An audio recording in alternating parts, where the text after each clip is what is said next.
তুই পেছনে তাকি দেখো, দেখো কি এলাহি কাণ্ড, তো রাজভোগের আয়োজন হয়েছে। কি অদ্ভুত।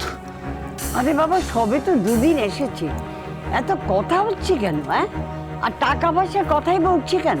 কি মুশকিল। শুভ শুভ, তুমি কিন্তু কাউকে একদম মোটে দেখতে পারোনি, মোটে কাউকে দেখতে পারোনি। আচ্ছা, মা। আর সেই জন্যই তো বাড়ি থেকে সব চলে যায়। হ্যাঁ, আমার তো তোমার জন্য এই বাড়িতে থাকতে চায় না। আর মেয়েটা যে গেল গেল, সেও তো তোমার চক্ষু শুল ছিল। হ্যাঁ, যাকে নিয়ে দিন রাত্রির অশান্তি, সেও তো নেই।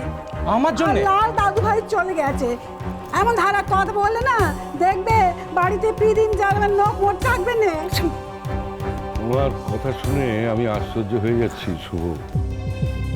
এই বাড়িতে তো চিরকাল লোকে এসছে গেছে। হ্যাঁ, তো তুমি তো তাই দেখেই বড় হয়েছো, তো ওরা তো সবে দুদিন হলো এসছে, তাই নিয়ে এত কথা বলছো কেন?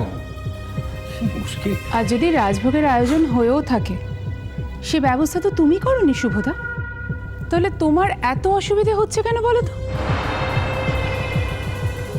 চিনি চিনি চিনি, আমি তোমাদের সবাইকে খুব ভালো করে চিনি। তোমাদের না এখন আর টাকার অভাব হয় না। আমি বুঝে গেছি, তেলা মাথায় তেল দিতে তোমরা সবাই খুব ওস্তাদ। কেন বলো তো তেলা মাথায় তোমরা এত তেল দিচ্ছ? কারণ তোমাদের প্রত্যাশা আছে।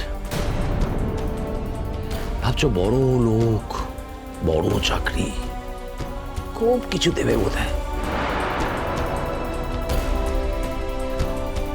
আমার কোনো প্রত্যাশা নেই। মানুষটা জন্মে কোনোদিন খোঁজ নেয়নি, সারা জীবনে কোনোদিন কোনো খোঁজ খবর নিল না, নিচের বিপদ বুঝে এখানে এসে আস্তানা গেড়ে বসে রয়েছে।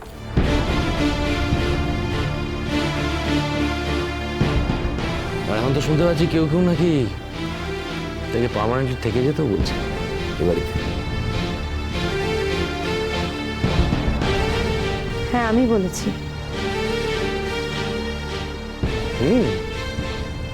বুঝতে পেরেছি আমি।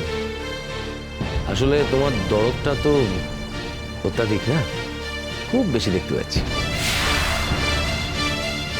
ভদ্রভাবে কথা বলো না শুভদা। দুটো মা মরা বাচ্চার জন্য আমাদের সকলের দরদ আছে, তুমি শুধু শুধু ভূমিকে দোষ দিচ্ছ কেন? না না, দোষ দিচ্ছি না। শুনলাম বাচ্চা দুটো নাকি ওকে নাকি মা বলেও ডাকে।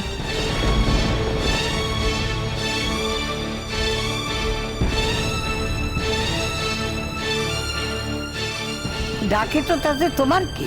তোমার কিসের অসুবিধে? আমার কিসের অসুবিধা? বিধবা সন্তানী না মেয়ে, তাকে প্রত্যেকে উড়ে এসে জুড়ে বসা একটা লোকের দুটো বাচ্চা মা বলে ডাকছে। জানি না তোমাদের কিরকম লাগবে, কিন্তু ব্যাপারটা শুনতে কি সবার খুব ভালো লাগবে বাবা।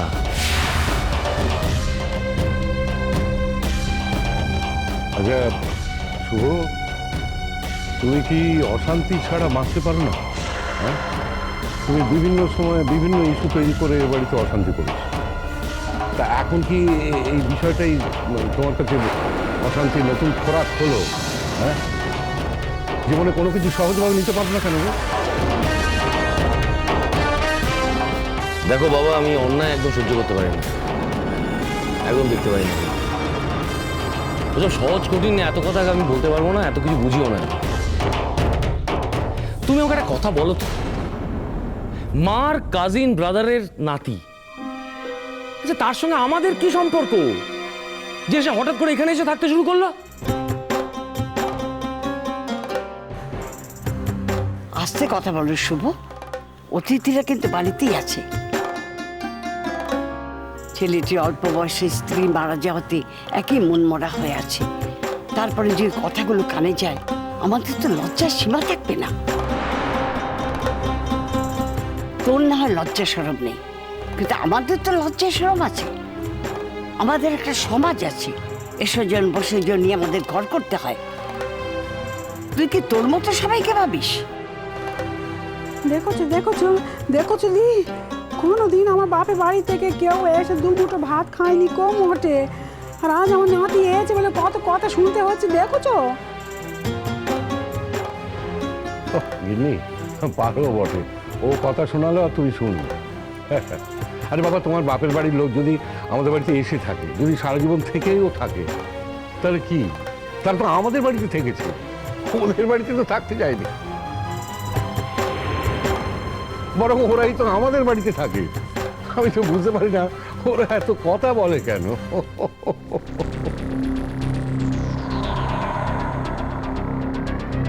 তুমি কি বলছো?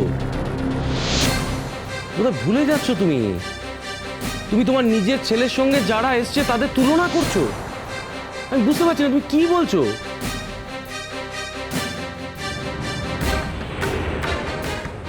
না না না, আমি কিচ্ছু ভুলিনি। আসলে কি হয়েছে জানো শুভ, তোমার এই অসভ্যতাটা আর সহ্য করা যাচ্ছে না। আমি তো জানতাম যে ওরা কদিনের জন্য বাড়িতে থাকবে, তারপরে বাড়ি খুঁজে নিয়ে চলে যাবে। এখন তো শুনছি যে ভূমি বলেছে ওদের বরাবরের মতো থেকে যেতে। এটা আমি খুব খুশি হয়েছি, বিশ্বাস করো খুব খুশি হয়েছি। আমি বুঝতে পেরেছি যে ভূমি একদিনে আমাদের বাড়ির ধারাটা মনে প্রাণে গ্রহণ করছে। সত্যি তো, আমাদের এত বড় বাড়ি, এতগুলো ফাঁকা ঘর থাকতে ছেলেটা একা ওই বাচ্চাগুলোকে নিয়ে আতঙ্কে পড়বে কেন? হ্যাঁ, কেন কাজের লোকের উপর ভরসা করে বাচ্চাগুলোকে মানুষ করবে? আমরা বাড়িতে নিজেরা এতগুলো লোক থাকতে।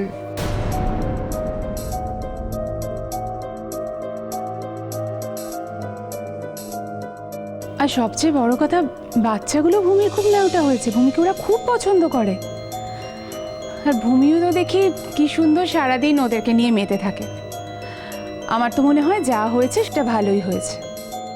ভূমি এতদিন পরে সারাদিন ভুলে থাকার মতন একটা ভালো জিনিস পেয়েছে। দেখবে হয়তো এই বাচ্চাগুলোকে রোজ স্কুলে নিয়ে যাওয়া, রোজ পড়াশোনা শেখানো, নাচ গান শেখানো, এইসব করতে করতে ভূমিও একদিন ওর নিজের জীবনের দুঃখ কষ্টের কথাগুলো ভুলে যাবে।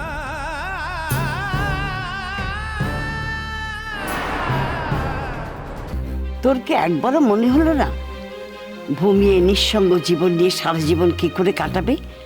বাড়িতে তো একটা ছেলে পড়লেও নেই যাদের দেখাশোনা করে ওর সময় কাটাবে।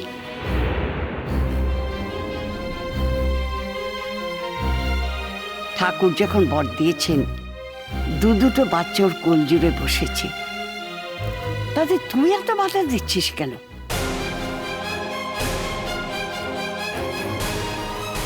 সবকিছুর না একটা দেখাশোনার ব্যাপার আছে শুনেছি। মা যে শুনবে সেই তো অবাক হয়ে যাবে। কেন বুঝতে পারছো না? কথা নেই বার্তা নেই, হঠাৎ করে একটা লোক সুটকেস নিয়ে বাড়িতে চলে এলো, সঙ্গে দুটো বাচ্চা নিয়ে, বললো এ বাড়িতে থাকবে, থাকতেও শুরু করলো।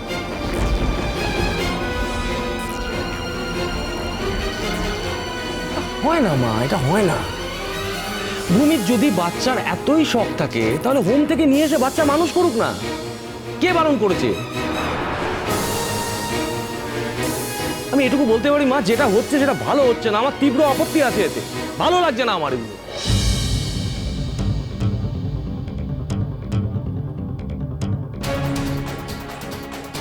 আমাদের হয়ে গেছে, আমাদের কোনো আপত্তি নেই।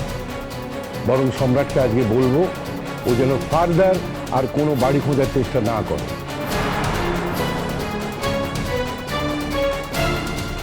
না না বাপু, আমার বাপের বাড়ির লোক নিয়ে এত কথা আমার সহ্য হয়নি। আমি বাবু তাকে বল দেবো, যত তাড়াতাড়ি পারিস তুই এখান থেকে উঠে যা, দিকনি তুই এখানে থাকলে তো মোটে সম্মান থাকবে না।